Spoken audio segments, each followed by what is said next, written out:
And we are live. Good evening, YouTube. Once again, it's me here at AAA with my founder here, Duff. Duff, say hello. Hey everyone. Hope everyone's had a good week and fun stuff, and we're here to go and potentially ruin all that. I'm just kidding.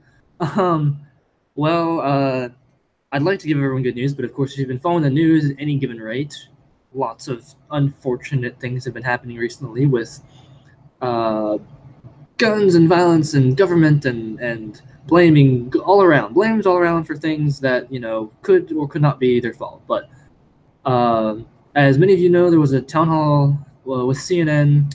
Jake Tapper talked to some of the senators, Representative Dana Lash from the NRA, and the Sheriff Israel at the Parkland, I believe was the name of the school shooting. So they all talked about that, and has been more interviews with Dana Lash and Sheriff Israel about what had happened there, mistakes made, who is to blame, and how to solve the problem. And right now, we've been hearing more and more about all the unfortunate issues and mistakes that have been made between the people that were basically warning the school over and over and over again. Hey, there's a guy who's crazy. Go fix it. Go take care of this person. He's a danger, danger, because I was danger. He's an issue. So let's go and keep an eye on him. And basically, it sounds like nothing much was done. So there are several interviews where the Sheriff Israel has been just saying, "Hey, I'm perfect. I'm awesome. I'm great." And he and several of the students who now are all saying, "Hey, we should ban the guns," have been yelling at Dana Lash and the NRA to fix themselves. Hey, if you support the NRA, the blood's in your hands. And playing the blame game is never a good idea. But it's kind of a big mess, and unfortunately, a lot of yelling will happen before, or maybe if anything else gets done. But so I'm gonna, I guess, throw the question out there, Duff. Given everything that's happened, do you think that anything's going to change? I mean, we've had a shooting like this, with the Vegas thing and other things before. So is this just going to keep happening of, someone getting injured and we yell about it? Or do you think eventually something, whether it be a gun ban or, I mean, will things change, do you think? Or is it just going to be more yelling? Um, uh, so, are school shootings still going to happen into the future? Yes. Um, if we look at the data right now, are school shootings and mass shootings actually statistically going down? Yes. So I don't think there'll ever be a point where you can remove them entirely. Nations with less guns have school shootings, have shootings in public places. Here in Canada, many years ago, we had one at a place called École Polytechnique in Quebec, where we had a massive shooting, and we've had some since then. But we have a much smaller population. We have fewer weapons, but we also might have possibly better ways of dealing with people with mental illness and more resources for them to go to. So I think if the US wants to keep on the track, which they are, where these statistics are going down, make sure that you're investing in programs to help people. Make sure that the FBI is on page with local law enforcement and that they actually do communicate and follow up on instances like this one, where the shooter himself was on the radar of both the police and the FBI. And they kind of gave the lame sauce excuse that they didn't want to pick someone up from school because they didn't want to create a school to jail sort of tract, which is, what would that be? A dereliction of duty, where they just didn't do what they're supposed to do. So moving forward, I think the real question is, what are they doing now that works well? And how can they do more of that to keep this being, statistically speaking, extremely rare, and do it in a way that has a positive outcome, not just for people with mental illness who might resort to shooting people, because there's not that many of them that do, but for people with mental illness in general. What are your thoughts there, Triple A? Yeah, I mean, I think that there is. I mean, of course, right now we know that there were several signs to say that hey, this individual has issues, has problems, is violent, has. I mean, they had plenty of evidence to show police and the FBI that there is a problem. You need to look into this right now, and they did nothing wrong. So, I mean, firstly, there should be a way to put whatever individual into some uh, area or facility potentially to say, hey, you know what, keep an eye on this person. Don't don't hurt them, but they need help in some fashion. So let's make sure that they don't have the tools to become violent towards themselves or others, and let's make sure we just keep an eye on it. And it sounds like the I guess before we used to have ways to do that, and now we just have less ways or less attention on those facilities. So they've gone and they're just not as effective as they once were. So we definitely need to have a plan of action to, like I said, it sounds like the rules weren't followed. People who were notified didn't do anything about what they should have done, and right now we're just kind of pointing a lot of fingers, and that's all that's going on. And most people that are being blamed social media wise and mainstream media wise really didn't do anything wrong. And if anything, they were probably the ones to actually promote the safety features that we all look for. But actually, you reminded me. I'm just curious now. We might have mentioned this before, though, Duff. But back in Canada, is it? I assume, well, even especially where you live, there are it's fairly strict to have a firearm of any kind. Would that be correct? Yeah, no, we talked about this before. In Canada, you don't actually have a right to bear arms. It is a privilege extended to you by the government. And so you have to prove that you're a responsible person who can be trusted to safely use a firearm. And I actually have no real problem with that. Sure. But it's a bit of a cultural thing. So guns in the United States' history have a much bigger, let's say, sentimental value than they do here.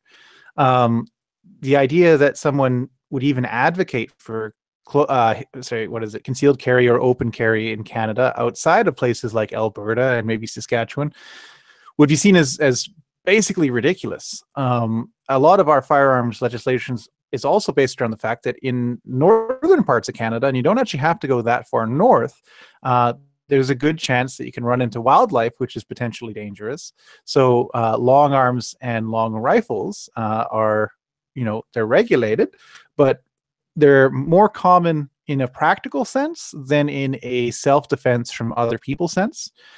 We have much stricter regulations around handguns and how you can use those. In fact, there's a lot of regulations over just when and where you can take handguns, and generally it's to the range and back. You're not allowed to go hunting with them, of course, but you're not really supposed to go into the backwoods and go hobby shooting with them either. That's prohibited. So it's a really different understanding, and it's not really one that you can go apples for apples on. So in the States, the idea that you can have firearms is seen as a protected right. It's something which everyone has access to. And so when you're implementing ways of getting people to use their firearms better, ways of policing firearm use, you have to come at it from a very different angle. Because if the RCMP were to show up at someone's door and take away their guns forcibly, no one in Canada would be yelling, "Oh my God, I can't believe they took that person's guns away," because once again, it's not a right. We would probably sit there and go, "Oh, the RCMP probably took these firearms away from a dangerous person. That's a good thing." And quite likely that would be right. Wow. Okay, I guess that makes sense. That's wow. Yeah, I guess it's totally different from over here. You also mentioned the facilities that the mentally ill can go to, and I guess I'd imagine there are there several kinds, or do you guys deal with the mentally ill differently in Canada then, or? Well, I'm not a specialist, but our healthcare system is broken down into sort of regional districts within provinces. And a lot of the money that goes into our healthcare plus into our penal system gets funded into social help networks. So things like halfway houses, things like recovery programs, they're all integrated in part of the judicial process. So you can literally be sentenced to go and participate in different types of projects and whatnot as part of your bail. And there'll be someone who comes around and checks in on you. So the likelihood that you're actually going to get a caseworker, you're actually going to get a psychologist, you're actually going to get a some sort of interventional plan put together for you is quite a bit higher, I think, than what seems to be happening in some states in the United States. Wow. Yeah, I mean, I think that, like I said, I think that would be a great investment of our money to go and say, hey, you need help, and put you away, and get you the right medical attention you need, and that way, we have a way to protect people or to protect everyone. But like we said, obviously, right now the issue is just more pointing fingers and whatnot. And there was, I know this is kind of the big fear I think a lot of people have when it comes to, government's job and stuff. Because I mean, I feel like, and again, I don't know how this is in Canada, but the feeling I know here is definitely the idea of you have a government to, if nothing else, they should protect us. I mean, we can get into the battles of taxes and regulations and stuff, but I mean, the one reasons I like government is because it's supposed to protect me. And right now, I mean, I'm seeing a lot of reasons to either get a gun or join the NRA, because right now it's kind of scary to think about, if this happened in this state at this time with this many mistakes happening, then I mean, I'm not sure how I feel about them doing more. I mean, I'm already kind of with Mr. Shapiro on the uh, against what they do in general when it comes to regulating stuff, but this just kind of is, unfortunate proof of what they can do. And I imagine is that I don't know, you get kind of that feeling from your government, or you're pretty chill, if that makes sense. Well, what I'd point to is another couple things which you can't make direct comparisons to, that benefit the different countries in different ways. So the FBI and the RCMP technically have similar jobs, but are able to implement them in very different ways. So the Royal Canadian Mounted Police has jurisdiction in most places in Canada and serves as sort of the chief police force for the nation, and they are controlled by the government. But they're not tasked with looking after foreign affairs or when other nations are trying to mess with Canada. That's a different thing. So that would be CSIS, and that's our equivalent to the CIA. But the RCMP is a lot more focused on policing in general, being in the community and being representatives of the Canadian Criminal Code. And so it means that we do have different cities and different jurisdictions that have their own police forces, but they have to work directly with the RCMP. And in fact, the RCMP is the accrediting body for the private police forces for municipalities. So you have a far more standardized approach to policing than you do in the States, where the FBI and local law enforcement aren't required to necessarily be in communication with each other, and the FBI doesn't really try and set policy for local law enforcement. So you have broad federal rules in the States, but you don't necessarily have the same uniformity of practice. And I think that's a little bit of a problem, because when you have goofs between agencies, they get exacerbated. Whereas here in Canada, to a large degree, if the RCMP picks up on something, they will forward it directly to that police station or to that jurisdiction, and the jurisdiction might actually ask the RCMP for help in trying to intervene in what's going on. So it's a lot more amicable, and there isn't necessarily the same animosity between different police forces, although there is some. So yeah, a little bit different. I mean, it sounds different than the same a little bit there too. Overall, I think. Well, is there anything in Canada that's like our NRA by chance? So the National Rifle Association? Yes. So once again, not really, but kind of. So technically, the RCMP has control for firearms regulation for the entire nation. So when I ask permission to get a license for firearms, I'm asking the RCMP, who is giving it out on behalf of the Canadian government. So it is a police force that's in charge of regulating guns in Canada. And that's quite different. We do have rifle associations and private companies, and even the RCMP themselves that run firearms clubs, firearms knowledge and awareness courses, and licensing courses, and even like private shooting and stuff like that. But the major difference is you get the right to own your firearm from the government, and it's the police who are setting the basis upon which you can use your firearms, and whether or not you are registered to have them, licensed to have them.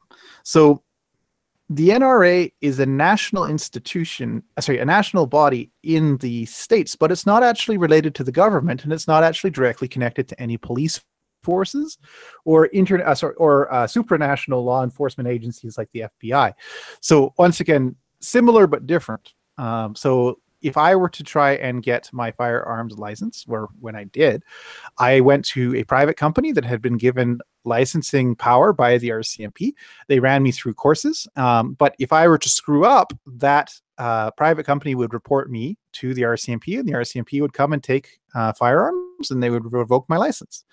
And I'd be like, okay. But that would just be me personally. So once again, I don't think the nation's perspectives on firearms between Canada and the US are quite as comparable as some people might think. And it means that oftentimes we'll see Americans get very upset about things which we can only kind of understand at a distance. Yeah, that's fair. Well, no, and I think it's interesting to hear someone who's not, of course, living or from the States and has a very different, well, you guys think this way, we think that way, and even the culture of, well, it'd be odd to have guns this way. So that's just it's fascinating how, I guess, the cultures differ there too. But yeah, no, I was curious to see, because I know that obviously there's been a lot more talk about, oh, hey, why don't we just be like this country or this place that they have these rules, or they've banned them this way, and there's all this freedom and stuff like that. And then I always kind of think about, as you were saying, great, you have a certain culture and population and rules and regulations for each area, but you cannot compare all of them because it's not the same. You can't compare the same population, the same culture, and the rules don't apply to certain things. I think I even saw Stephen Crowder did a video on he debated, I'm Second Amendment or I'm pro gun, changing my mind. And it was an interesting debate because he even talked about, how guns are not the number one way people die in America, which, is kind of a big deal when talking about, hey, let's go and stop the killing and stuff. So just the very, it's an interesting, way to think about how we are the same and yet we're very different, I guess is the main point there. But anyway, no, I was going to ask you, I mentioned before the podcast too, I mentioned about Dana Lash and the, a lot of just crazy people getting on her case about, how she's supporting the killing of children and all that kind of stuff. Had you heard or seen any interviews she had given and her defending herself? Yeah, no, I had watched the Daily Wire bring up how she was talking, I think it was it with Good Morning America about 3 days later. And she called them out and basically said, you guys said that I was a child killer and this, that, and the other thing. And they're like, no, we didn't. And it's like, well, technically they didn't. I guess they had on did. But it gets back to what Ben Shapiro has been trying to focus on, is that right now the media is trying to push the perspective that you cannot have different but not unsympathetic views on particular issues. So from Dana's perspective, it's not that she's trying to promote that the shooting victims are wrong or evil to have the opinions that they do, but popular news sources are promoting that she is representing something which is wrong and evil by saying, I think there are alternative ways of dealing with this that don't involve punishing people who haven't committed any crimes in terms of what they've done with their own firearms. And that's a viable thing to say, because from the media's perspective, that's horrifying. It's like, no, we should just get rid of everything. And that's a very reductionist perspective on things. That's a kind of a reduction to absurdity, where it's like, as an illustration, somebody cut themselves with a knife when they were cooking. We should take everybody's knives. Right. And it's like, okay, well, we would say that's absurd, right? Somebody stabbed another person. Oh my God, we should take away everybody's knives. And it's like, well, that's a more extreme example, but it's still kind of absurd, right? And they're not willing to let somebody say, your solution to this problem is way more absurd than a more minor way of dealing with it, which would essentially be saying, okay, Firearms were implicated here, but they weren't the only factor at play. And it would appear that it was more so the state level and also federal level law enforcement's breakdown that helped to facilitate this particular person's actions. But that's not something they want to promote. What are your thoughts on that, Triple A? Well, I think that the one I saw her give was on this week is all I think is all the show is called, and I don't remember the name of the gentleman who was actually hosting the event. But basically he tried to egg on, say, "Hey Dana, are you for banning the guns? Why are you this and that?" And try to put her in the corner. And she did a great job saying, "Hey, you know what? This is what I said, and here's what I believe, and you're not going to put me in this corner because here are the facts of the matter, and it's not the NRA's fault." Or I think one of the questions was talking about. He said, "Oh, well, can't you or the NRA? What are you guys doing to change laws or try to restrict ownership of people that are mentally ill in the United States?" And she said, "Hey, we've been trying to do stuff and trying to get laws passed and regulations formed to make sure that people are checked out. And if once someone has a red flag on their form, say, hey, you know what, let's keep this in mind." And her main point was just the system is there, just no one's using it correctly, and the people that should know don't know, and that's the breakdown of it. And it was just, again, she gave a really good defense about that, and then she even did a really good defense of, he mentioned something like the NRA is trying to go and take away some kind of, I guess, trying to make it easier to have mentally ill patients get guns, whatever. And she did a very good job saying, "Hey, here's the case you're talking about. I know it well. You're wrong. You're wrong." And no, I mean, she just did a great job defending. And it's I guess kind of probably getting very frustrating on her end to talk to people who are very, very pro-gun banned, and yet and as we've seen before, a lot of people who want to talk about guns know very little, if anything, about guns, and have probably never been fired or held or seen a gun in real life. So it's just very frustrating to here's the people that are going to make the rules and regulations don't know what they're talking about or what they're reporting on again. So it's just very frustrating, if that makes sense. Yeah, well, it is an example of a response to things which doesn't seem to contain a sort of proportional take on what's going on. So that someone can take a firearm and do bad things with them would seem to some a reason to take firearms away. And if you just look at it like that, then sure, because you're literally saying if no A, then B can't happen. But it's limiting the discussion down to something which is unreflective of reality, which is humans can actually own and operate dangerous things with very little or minor risk to themselves and others. And that's something we should be proud of, that we can use things well, we can use things skillfully and safely. And the more we are exposed to these things, the better we are at dealing with it. So it's kind of like, a sort of sideways but perhaps relevant explanation here would be, if you look at the Industrial Revolution, well, the first industrialized automated machines had horrific rates of maiming people and killing them because they had no thought about safety. And owners of factories could at times be very callous towards their workers because there was always another worker to take their place. But over time, companies and their employees have come up with ideas regarding best practice, how to safely use machines. And now, if a factory has one major injury in a year, it's considered a horrendous thing. And it's like, that's a really good example of how we can start to overcome the dangerous aspects or characteristics of things which are actually inherently useful. And the same is true of firearms. So, firearms related deaths, killings, and even accidental shootings have been going down for many, many years, in fact, decades. And therefore, if we look at this argument more broadly, what people who own firearms are saying is like, look, we've proven that if we can show people how to use these things well and that they feel confident with them and with people around them having them, they are not an issue.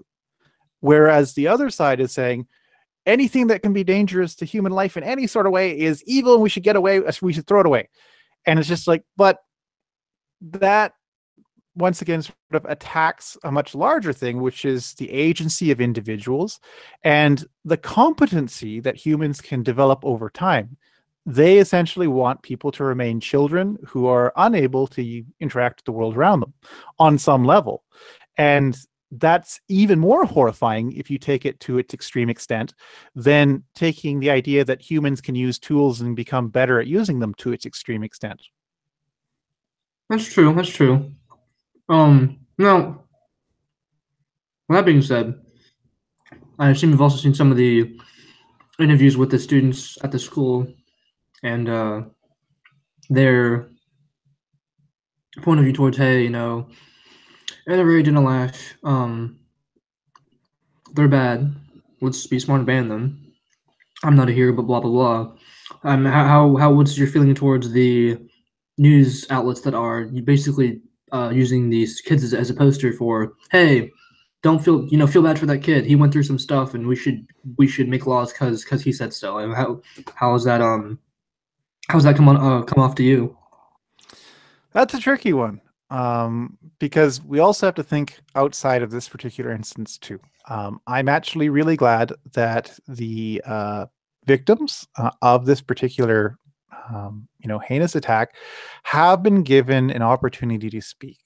Because historically, there have been times where the victims of government policy, private action, and things like this haven't. They've been silenced.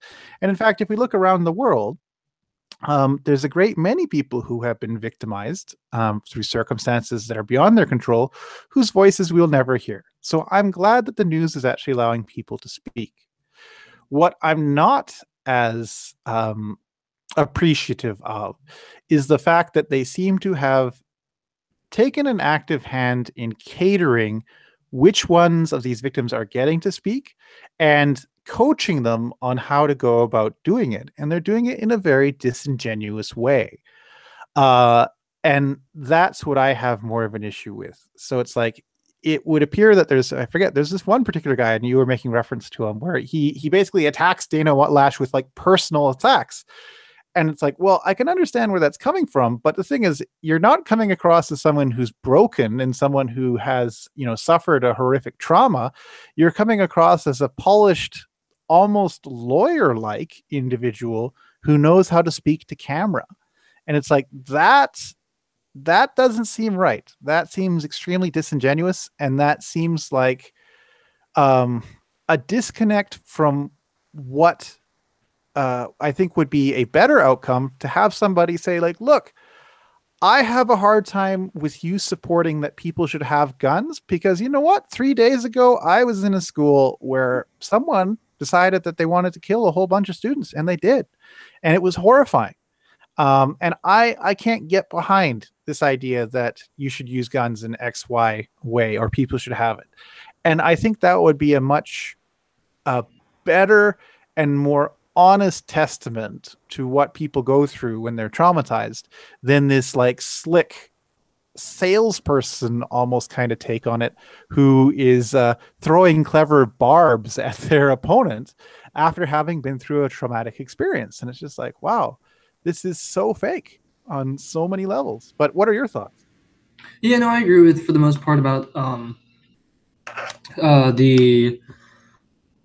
I mean, of course, we can all agree it's horrible what happened, and we hope it never happens again. And at the same time, there's also that debate of, well, they're a kid, so let's hear them out. But let's make sure they don't actually pass legislation because they're a kid. So let's make sure we all are reasonable about the situation. We want to feel bad for them, but we have to, as Mr. Trez said at the end, don't make laws based on emotion. And I am totally for the kid speaking out, saying, hey, you know what, this is a tragedy that happened to me. I'm an expert in suffering, but he's not an expert in making laws. And it's good to hear his point of view. And to your point, I think it was very unfair that the majority of people that were interviewed recently by CNN and other news outlets were all basically saying, I hate the NRA, I hate Dana Lash, and let's ban guns. There were several people on Fox News saying, hey, I was there, this happened, I couldn't talk. And so, yes, of course, we've seen the bias of, all right, well, let's make sure you're posturating my way, and let's make sure our talking points are the same, that kind of thing. Um, so I do find it very annoying when someone has the point of, hey, let's do for the kids, let's do this for the kids, blah blah blah, and I'm like, well, they're kids. I mean, I don't think your parents necessarily go and say, "Oh, hey, well, Sally and Billy really want ice cream. They're crying about it. Let's give them ice cream."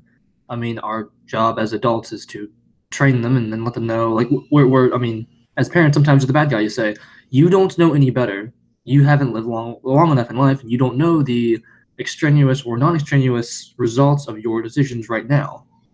I'm not going to let you go outside in the cold. I'm not going to let you drive a car. You don't know what you're doing." So it's very silly to see all the points of, oh, let's go and attack this person. Like, this is kind of getting disgusting where we're having kids, fight somebody, and the I guess the target kind of goes, well, you're a kid. I don't want to attack you. What do I do now? So that whole mess with what he said is just kind of really stupid. And yeah, it's just a mess. If that's fair, I guess. Well, it's also one of those sort of key points around what happens right now appears to be where history starts for a lot of people. And Condoleezza Rice actually talked about this a bit on The View, of all places, where she was saying that in her lifetime, her father had been part of a group which had used firearms essentially to prevent people from coming in and terrorizing them in the South. And when they're talking about who's going to be terrorizing them, well, it was actually going to be the members of the government, the state government, who were also Klan members, right? And so the right to bear arms helped them to keep Klan members who had political office out of their neighborhoods. And it's like, well, that's pretty crazy. That's using guns in a fairly positive light. Now, we can totally question about why or just how bad things are that you needed to use guns in order to protect yourself from your own politicians. And that's part of the state's history in terms of race relations and stuff like that. But the idea that guns are universally bad historically from the perspective of the United States doesn't really seem to hold a lot of water. And hence why you guys seem to be very verschnickety about firearms and just who and what the government can do with them vis-a-vis what people have access to. So these kids, when they're being platformed out there, it's like, oh my God, how can you let this happen? There's been so many bad instances in the past. And it's like, well, if we were to count them, would I actually need two hands to do it? And if we're talking about a nation that is over 200 years old, is that actually a lot? And if we're talking about a nation with hundreds of millions of people and hundreds and millions of guns, is that actually reflective of a deep-seated problem? Or is it reflective of a nation that's actually doing a lot of things right? Well, you're not going to CNN with that attitude, man, are you? Oh, that's the... Actually, no, that was the one. And I'm just curious now, without giving the answer. I watched Crowder's Change My Mind, and it did give some interesting facts about guns. What would you guess there, Duff, would be the number you'd consider for how many lives have been saved with guns? So globally, or are we talking just in the States? No, I think just U.S. or just U.S. and Canada wise. I think I want to say it with both countries, but I can't. I'm not sure. But yeah. I guess I would have no idea. That's not a number I have any conception of. What would it be there? According to Crowder, there have been. Well, I'll give you both. The number of people who have been. I think it was. I'm going to even be conservative here. It was, I think, 15,000 people have been injured or harmed by guns. Between 500,000 and 3 million have been saved by guns. And now, to be more clear about that statistic, it was also including the, not necessarily gun even being fired. It was saying, hey, this person brandished a gun and it made the bad guy go away. Even those are considered, uses of a gun to mitigate an attack or that kind of thing. So it's that is a question that definitely needs to be asked, because that's always you got to look at both sides, of course. And the reason why everyone kind of has the guns are, no, they do well, they do the things and they do them well. And actually, it's cool that you mentioned the Condoleezza Rice thing because I never actually heard of that story. I'll have to watch the interview with her talking about her father, using guns to defend. I guess it was a group of people or his their dad's friends, whatever. Is that what the story was? Uh, Basically a neighborhood. So at the time, once again, people either affiliated with the Ku Klux Klan or who just wanted to cause trouble would ride around in cars and show up in black neighborhoods and pistol whip people and things like that, is my understanding. And so what her father and a bunch of local men in the area would do is whenever they saw these cars coming, they would go into the bush and start firing rounds into the air, and the cars would turn around and drive away. And that was a deterrence from allowing racialized violence to occur. So she's like, in the black community, for as much as we might talk about gang crime, when we're actually talking about black suburbia, um, guns have a place in our history that is positive. And in fact, it allowed us to maintain our communities and to keep people safe. So, that's pretty amazing there.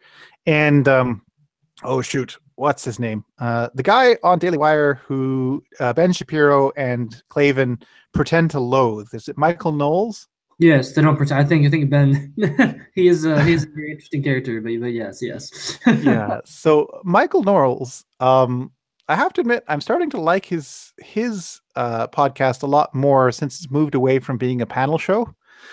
Don't tell Roaming that. But he was talking about how the NRA, in I think it was the late 1800s, actually helped out a black community by opening an association in one of the southern states that allowed African Americans to own firearms, and in doing so kept themselves safe and reduced violence in that area. So the NRA, by going against sort of the racial narrative of those time periods, actually helped people by giving them guns, and helped them to protect their own rights from states and from governments which were largely prejudiced against African Americans. So that was actually pretty cool. So kudos to Knowles for bringing that up. Yeah, I do like the differences in the shows with Ben's very news oriented and Knowles is kind of like, hey, here's a news and this relates back to this historical factoid and blah blah blah. So I like they're different, which I enjoy. I honestly I haven't seen Knowles in a while. His shows tend to last a little shorter than Ben's. I still kind of like Ben's uh, how he describes and stuff, and also just like when Ben talks about things he likes, things he hates. That's really comical too. So that's a enjoyable mesh. But yeah, it's I'm glad to hear that the guns were accessible and they did what they were supposed to do and they defended the community. That sounds pretty awesome. Well, anyway, to switch gears a little bit here, still on the guns, of course, but I was gonna go and mention, had you seen I don't know if it's recent now, but the latest talk show hosts or late night talk show host and their, I guess, monologue on, just the horrible, awful, no good, very bad deeds of guns and why we need to ban guns recently? Oh yes, the Jimmy's Crusades on the Justice Juice kind of thing. So both Kimmel and Fallon are trying to double down on the idea that they are somehow speaking truth to power. Yeah, they are the arbiters of, geez, guys, I'm not going to say that I'm the moral arbiter of or morality and truth, and if you don't agree with me, then man, you should go to hell. But I'm just saying, kids are dying, and the Republicans are evil, racist, horrible people, so we probably should go kick them out of office and blah, blah, blah, and, they're bad, I'm good. You need to like me. Yeah, that whole little, his whole monologue, yeah. Yeah, yeah, that's actually a tricky one, because I don't think I come at it from the same perspective as, say, Ben Shapiro and others would. What I see this as being is late night talk shows trying to make a last gasp attempt at being relevant in a world which no longer needs them. So when we go back and look at the era of Johnny Carson and others before him, they were pioneering what it was to entertain people on a brand new medium, being television. And so they provided entertainment, a little bit of humor, some interviews, just funny stuff, so that when people came home from work, they'd stay up a little late and they'd watch these shows. And it was something which America could bond over. But at that time, of course, far less national news networks or television networks to choose from, and far less diversity of programming. So they had a niche. And I'd say starting with the late 90s, moving into 2000s, that niche has been eroding and eroding and eroding just because no one really needs that anymore. I can check out Philip DeFranco whenever I want. I have to wait till nighttime to watch Jimmy Kimmel or Jimmy Fallon get played, because of course they filmed it much earlier in the day, and then start trying to entertain me. And it's like, well, I don't even like that format. I find it very fake. And I don't even think that they should be doing what they're doing. Like, you know, Conan O'Brien's kind of gone the way of the dodo. Craig Ferguson's talk show's gone the way of the dodo. A lot of talk shows are dead. And late night, I think, is in the last vestiges of what is a new wave of media replacing an older type. Ergo, they're having to grab a hold of whatever they can to try and bolster their ratings. And nothing quite sells like infamy or appeals to emotion. And I think that's what Jimmy Kimmel is trying to double down on. And in fact, I would arguably posit that he's doing it intentionally and knowingly. And every time he gets called out about it, he's pretty glib, because he's like, well, you know, I should, you know, we've entertained people enough. Therefore, you know, I should make this relevant. And it's like, well, is what you're really saying that you're not relevant then? So you have to make yourself relevant? Because if that's the case, then you're kind of already losing. But yeah, what are your thoughts? Yeah, I agree. I think that definitely, unfortunately, as another thing Dana Lash said that I agree with and disagree with is the fact of, the news and media love tragedy because it's a way to, well, A, talk about the newest thing everyone's talking about. B, would depending on the tragedy, they have something to blame, so they get ratings that way. So I definitely agree with the fact that they are trying to stay with, I guess as you point out, become relevant and whatever else. I don't think that there are. I'll be honest. I haven't sat down to watch TV in going on a year now.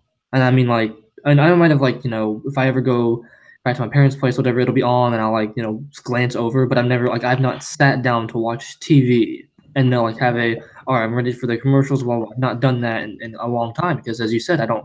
There's Netflix. There's all the online stuff. Most of the online media that I watch, it's a click away, or I need to go and find it somewhere, but then I can kind of, at my own discretion. I don't have to go, okay, I have to wait till 8 o'clock, or, oh, it's only on for an hour. Hey, I'm only going to get half hour of an hour show because of all the commercial and stuff. I can just do whatever I want to do, and I'm done. So I definitely think that I imagine they're losing ratings a lot too, not just because of the, as we're pointing out the convenience aspect, but I think also if Jimmy and all the other late night talk show hosts and all those guys were to, go back and do what they're, there to do, and be funny and be entertaining and talk about, I'm not saying they can't talk about the tragedies and stuff, but, joke and do good interviews and that kind of thing, maybe they could still be relevant. And that is it'd be less fun for them and stuff because of it, maybe rating stuff, but it would be an enjoyable show. And I would actually consider maybe that's worthwhile. And then with that being said, I don't know. Do you think that in general, I know we talked about this a little bit before too, but I guess are we seeing now? This is, I guess, the final leg of TV, news, cable, that kind of thing, potentially. See, I whenever someone's like, "Is this the end of?" I always Not the go, end of it, like "No." this is Well, a very where we're seeing like, okay, this is like maybe the last thing that they're still holding on, but like, they're not going to die. I'm not saying they're going to die, or tomorrow is the end of all days, but I think we're seeing the only way they stay in business is to be, kind of a little bit extreme. And so I guess I imagine that none of the TV shows that were on cable. I think a lot of the main reasons why cable was a big deal, maybe those reasons are going away. Is that a better way of saying it potentially? Possibly, and that's also I think why. Oh, I'm hearing some feedback there, AAA. Yeah, I'm having some AC Okay. and piping issues, but go ahead. um, so what I would say to that is this is why a lot of the major news networks are trying to get on to things like YouTube in a big way, um, and why they are offering their own streaming services because they realize that the medium is kind of played out. Um, but like everything, this is all about audience making as well as virtue signaling. So they're trying to appeal to new audiences and their own demographics by appealing to them with happy shiny people. And this is what always makes Jimmy Fallon's appeals to all of sorry, not Jimmy Fallon, Jimmy Kimmel's appeals to this so oddball, because this is the guy who created the Man Show, Hoogie Hoogie Ha, and getting women to dance around topless and stuff like that.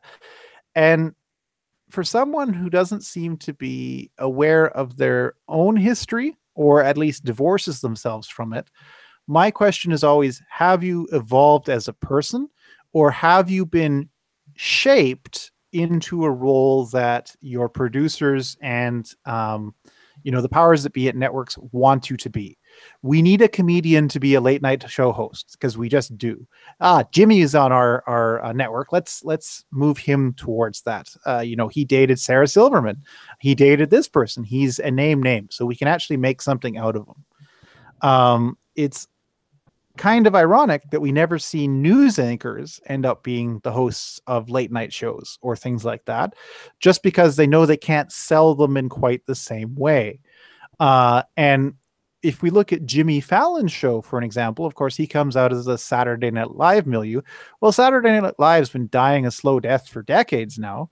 And so he's losing audience and losing viewership just because it's like, we don't want a kind of lame man humor or lame man comedian to entertain us, because he's not entertaining. Some people might find him that, but in general, that's not really where humor's at. And it's kind of where, have you ever heard of Owen Benjamin? Yeah.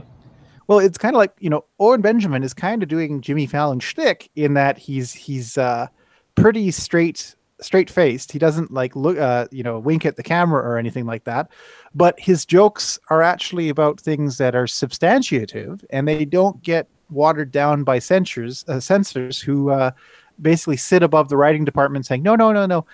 People are not allowed to laugh at things that are funny if they are XYZ criteria.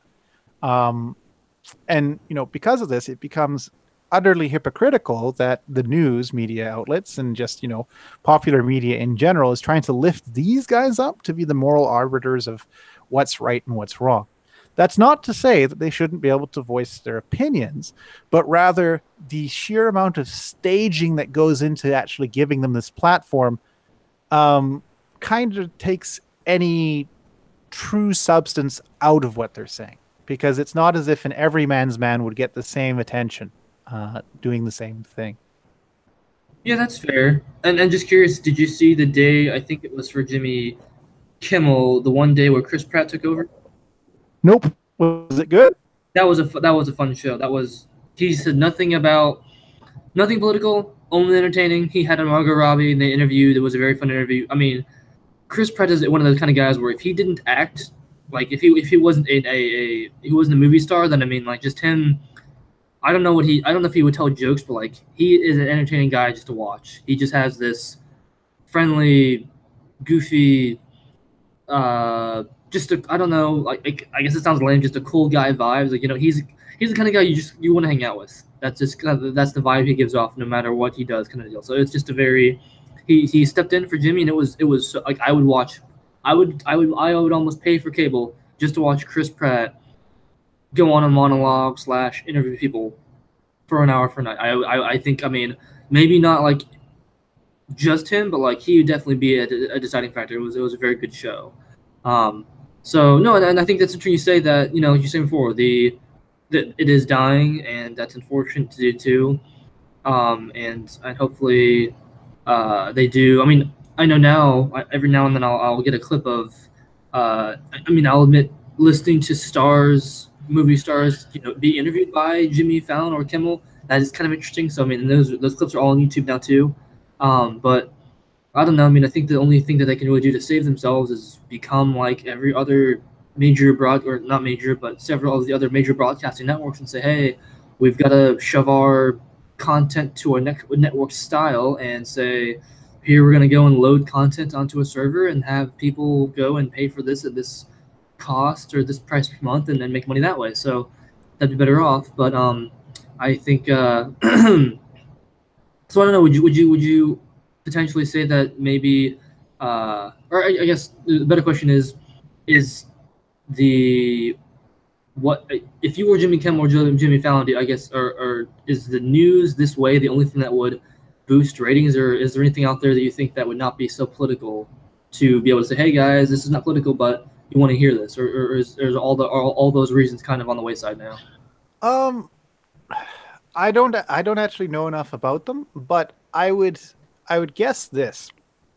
Um, if there were someone who effectively managed to change up the formula for late night, it was Craig Ferguson. I quite liked his show. I quite liked how off the cuff he was, and how the interviews that he did with celebrities seemed a lot more fun. Like he didn't take them seriously, and didn't expect them to take him seriously either. And he wasn't, buddy buddy with them, but he could never get out of spot number three during his sort of best years. And I think a lot of that wasn't to do with his programming, but rather the powers that be wanted the standardized late night shows to dominate the airwaves. So they wouldn't give him the time of day. So I think there is a model to bring them back around and make them funny and make them watchable again that doesn't require hugely political overtones. It's just that they've already thrown that model away, and to go back to it would probably be seen as a loss. So they'll probably fight that tooth and nail, and therefore become more and more political, and more, let's say, uh, prone to act as if they're the intelligentsia of society, and that they're not being snobbish. They're only snobbish because you don't understand what's best for you, and they do. And once you get your head around that, everything will be perfect. And it's just like, that is tremendously condescending. And I'm not going to watch them. Well, and do you think that's kind of what goes back to the phrase of the business thing of if you're wrong, don't tell anyone that you're wrong. Pretend you're right and fake it till you make it deals. Is that kind of the same potential logic you think there as well? Yeah. Ooh. Lex, a good friend from over on the Rovertime podcast, he actually talked about this quite a bit. And that idea that you can't acknowledge when you're wrong, because it costs you more in the long run, is something that we need to work on diffusing somehow. So maybe it's not acknowledging that you're wrong per se, but that you are capable of learning. So you should be able to say, historiographically speaking, and we'll take Jimmy Kimmel as an example. When I got famous with the Man Show, it was because we knew we could get laughs from this demographic of people. But that's not something I could see myself doing long term. So I decided to switch up my career, and I got success this way. And then I decided to switch up my career, and I got success this way. And I had a failure here. So we had to tweak it this way. And that would actually give him and others like him an out from where they are now, where it's like, oh yeah, wow, we went down a really political road. And sometimes it was good. But in reality, if I'm living just off the news cycle, then I'm not actually a comedian. I'm just another news anchor. And why would you listen to me when you actually have newsrooms that have way more resources than I do? So it's more about, if we could convince people that change and growth are good, it would give a lot more people room to back away from corners that they've put themselves into and said, I'm not going to move because I'm right.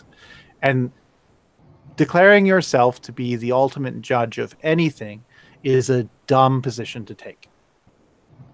Yeah, that's wow. You know what? That's a great quote to end on. I think think you've given us the word or the phrase of the day. I think that that sums everything up. Of you and I would just add on to that and kind of to be a bit redundant. You know, accepting you're wrong is a great thing and b a great way to progress overall. And if you don't, then very bad things happen overall. I think we can both agree on that. Well, that's no, that's great, man. I think we had great a lot of great points made about the powers that be and how they can be helpful and hurtful and many other ways and that kind of thing. And hopefully things do change. Although I've got a feeling that not much is going to change, and things which isn't really good news, but that I think that's just the reality of the situation. We can go and yell and moan and scream how things should change, but I don't think that there's going to be a lot of it until we all kind of calm down, which is ironic. But yeah, so that's good to think about. And hopefully, nothing else goes crazy over the weekend, and we do make progress potentially. But I mean, otherwise, so I guess you would just end with, sometimes you got to admit your mistakes. I guess that's kind of the takeaway message there, right? Yeah, sure, something like that. But rather, we need to work in general to create an environment where mistakes are acceptable once again, and that mistakes aren't a representation of surrender, but rather learning. And that will take some doing. But it's important that we start going that way.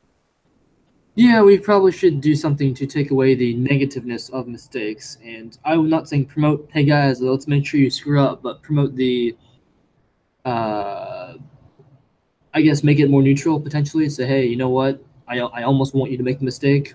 Don't feel good about screwing up, but try and learn from your failures, that kind of thing. But that sounds like it's a much more constructive way to put things out there. But no, I think that that's a we can end on a good positive note, and hopefully that's we can progress. Anyway, I think that's unfortunately we have to cut down a little bit shorter tonight. I'm gonna have to get off here. But Duff, again, thank you for joining me and everyone out there. Appreciate you guys watching. We will be back here next week with more, and let's hope that everything gets better. And we're all just amazing, living plentiful lives, and no violence at all. We can dream. But that I think that's it for tonight. Duff, say goodbye. We'll All see right. you guys. Have a good night, everyone. See you next week. We'll see you guys. Thank you very much for watching.